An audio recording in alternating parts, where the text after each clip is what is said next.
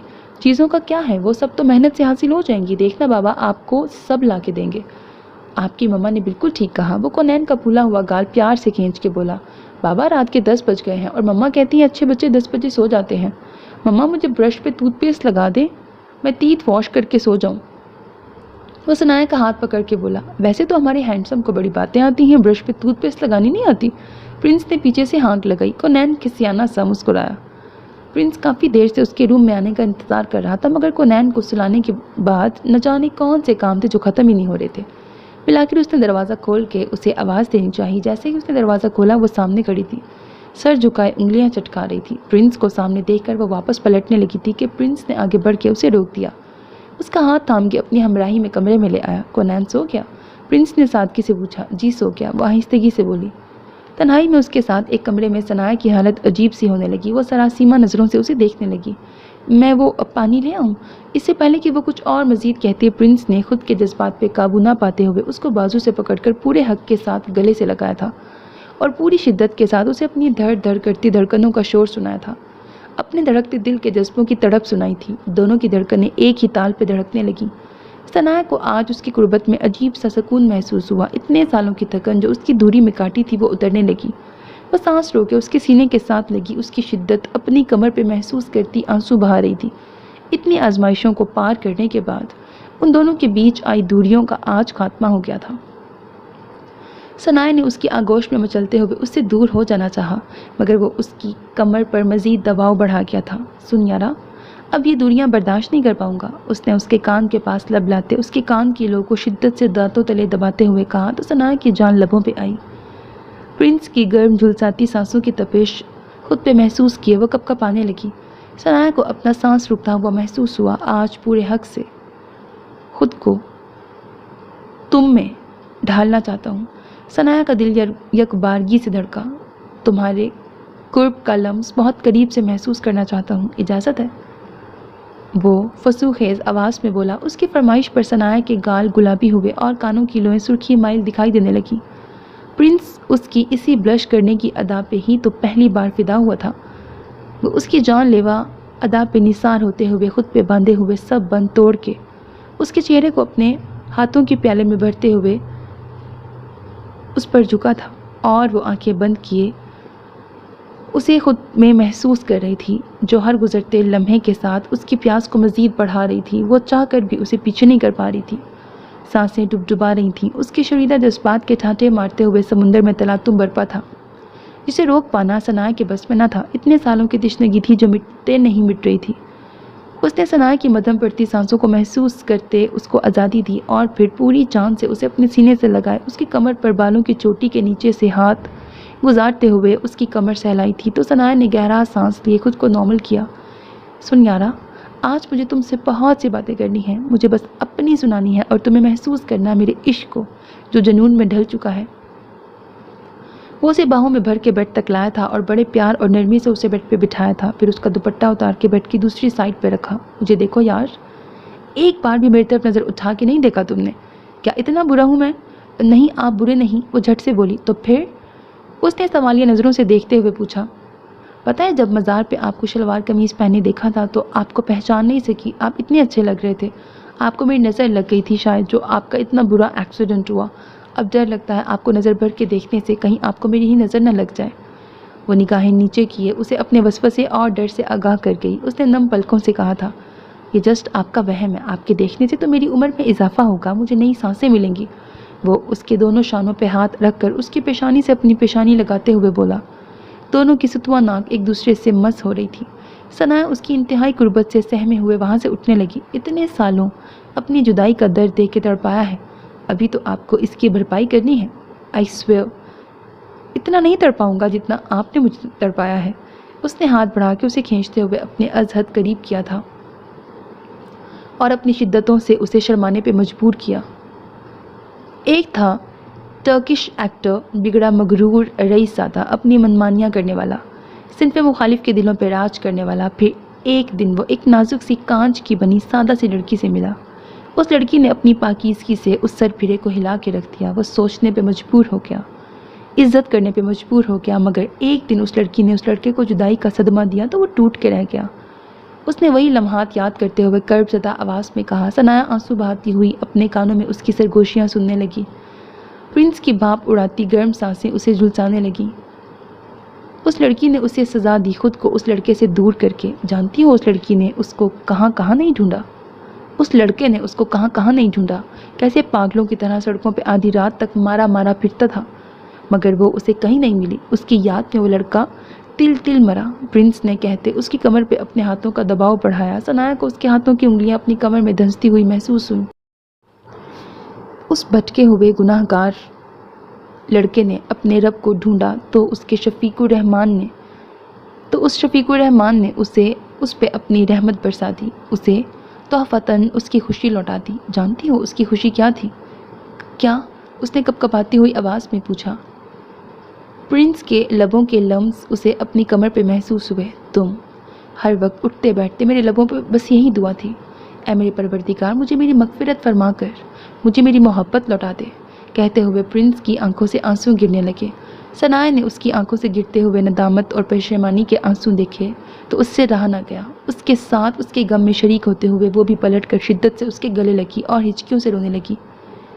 اس کو روتے ہوئے دیکھ پرنس نے اس کے موتیوں کے مانند گرتے ہوئے آنسوؤں کو اپنے انابی لبوں سے چنا اور پھر اس پر جھکا تھا۔ میری وجہ سے پہلے ہی تم بہت رو چکی ہو، اب ان آنکھوں میں آنسو نہیں آنے دوں گا تا عمر، یہ وعدہ ہے میرا۔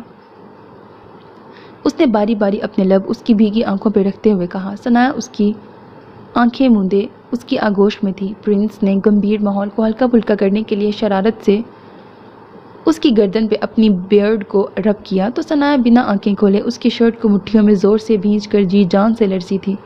اس کا ہر عمل اتنا جان لیوا تھا، اسے اس کے ہر لمح سے اپنے جسم سے جان نکلتی محسوس ہوئی تھی۔ اس نے فریش ہو کر گیلے بالوں کو ٹاول سے رگڑ کر صاف کیا اور اپنے بیڈ روم سے نکل کر کچن کی طرف گیا۔ کیا ہو رہا ہے؟ اس نے پراٹھے کے بڑے بناتی ہوئی ثناء کی کمر میں بازو گزارتے ہوئے اسے پشت سے اپنے ساتھ لگایا۔